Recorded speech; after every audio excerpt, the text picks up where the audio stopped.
because I have so much to do. I have not retired. I go around and do shows, but my best show is coming here. It really, really is. I trust me. Now, my husband was supposed to come with me, but he had his 100th birthday 2 weeks ago, and he spent 300 miles driving last weekend to get to Fort Bragg, and then wandered around forever to find it out. So he said he was just a little tired. I figured I gotta give him a break, you know. His name is Robert Brokey, and I will tell you quickly how I got with Robert.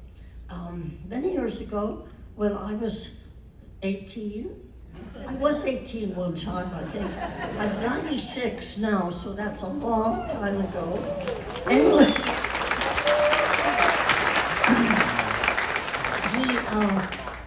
I met this fellow. I was doing a television show in Hollywood where I've lived for 91 years. And he came and he said, I'm graduating from USC, and I'm with my fraternity. We're asking young ladies to come to have dinner with everybody at the university at USC. Would you like to come? And I said, would I? Wow, I hadn't been to a college before because I've been working since I'm 4. And nobody offered me any college. This is great. So we got to know each other, and I think we dated about 12 times. And then he had to go and find a job because he's a World War II veteran of both wars of war.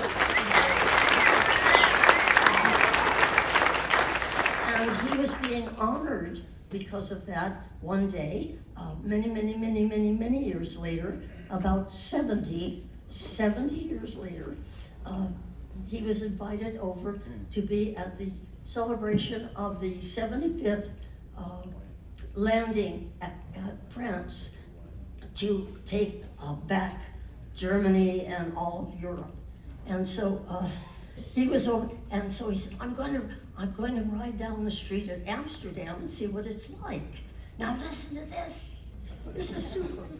So he drives down the street with his friends, and he stops the Uber and says, stop.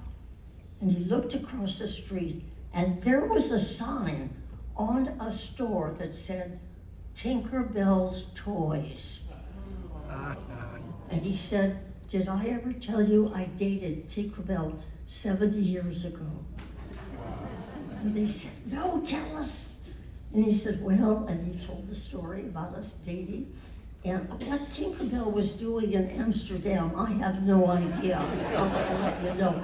So they said, well, let's get in touch with her. And I'm at Margaret, Kerry, Tinkerbell.com, and they could find me easily in this day and age. They sent me an email, would you like to speak to him again, to Robert Brokey, you remember? I remembered him so well, and then we talked back and forth, coming to the conclusion. It's so funny, tonight I went to the restaurant where we met. But anyway, I called him, I said, I'm going to be up at Mount Airy. I'm doing the show on the East Coast. I don't know much about the East Coast, but could you come up? Because that's where you live. And he said, well, I have to have my 94th birthday first. And I said, okay. So he came up. He drove up for 8 hours to a place he had never seen before, walked in, and it was love at second sight. And it was right here.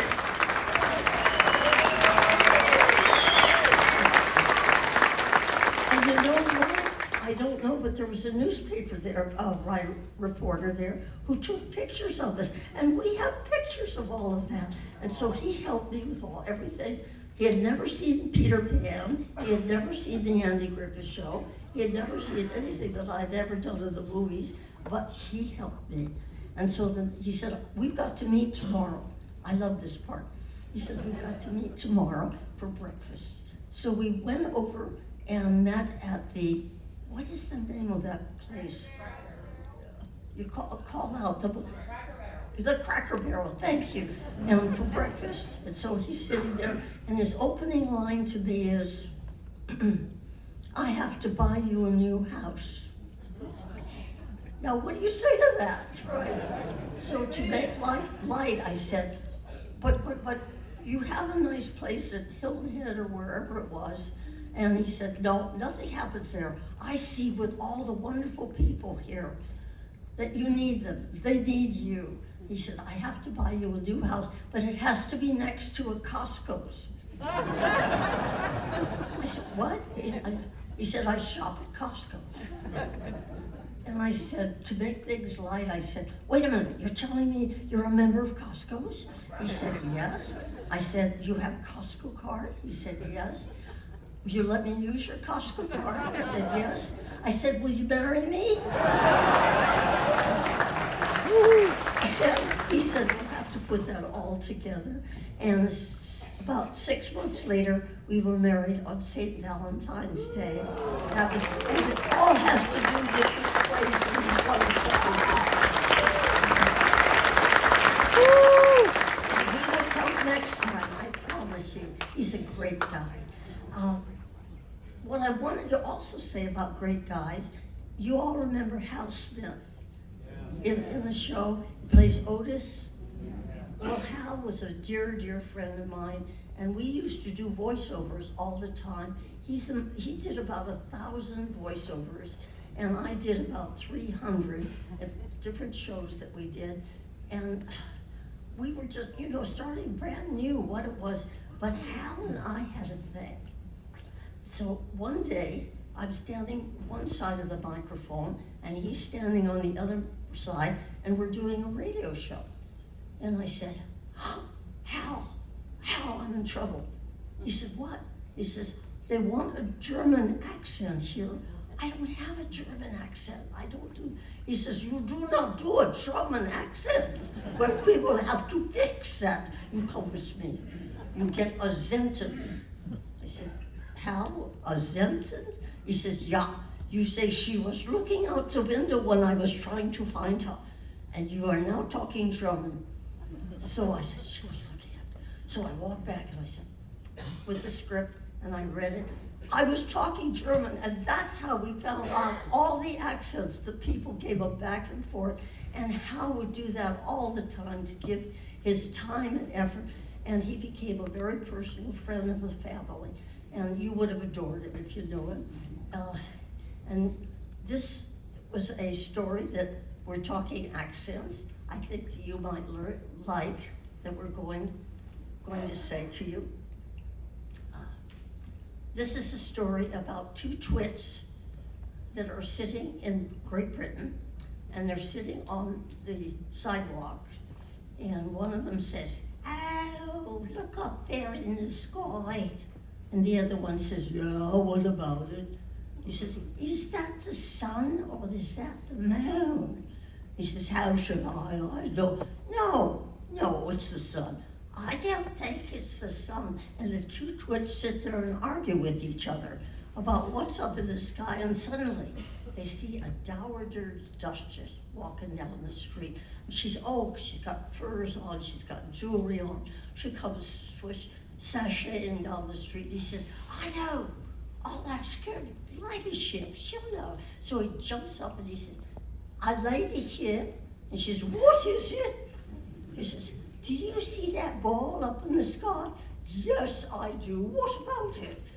Is that the sun or is that the moon? How should I know? I don't live around here.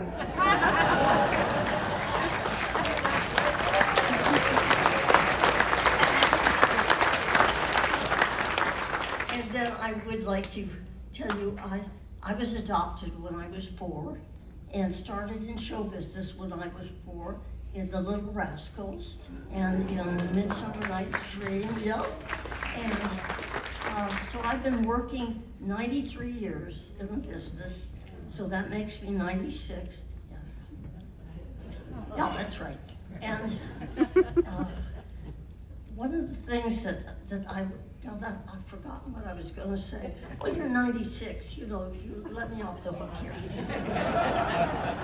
So this is a story that I was told everybody loved, and I told it last time, and it goes this way. There was little Luigi over in Italy, and the little Luigi, he make the pizza.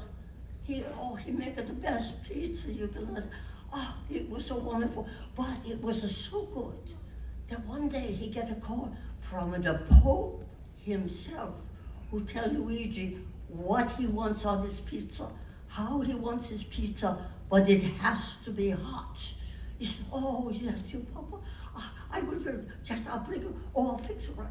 And he hangs up and he starts working on all of this, and he packs it all up when he gets it done to keep it hot, and he runs out and he gets his little truck, puts it at the seat next to him, starts off with the truck, and he goes about 10 blocks towards the Vatican, and he's stopped by a motor cop. And the motor cop, hey, you go too fast. No, I'm going to give you your ticket. He says, no, you can't stop me. I have a pizza for the Pope. And he says, sure. He says, no, it has to be hot. He says, well, we'll find out.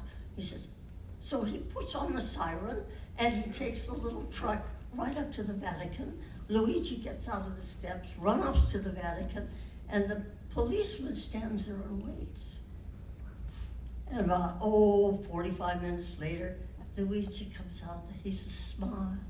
He says, you see the Pope? Oh, I see the Pope.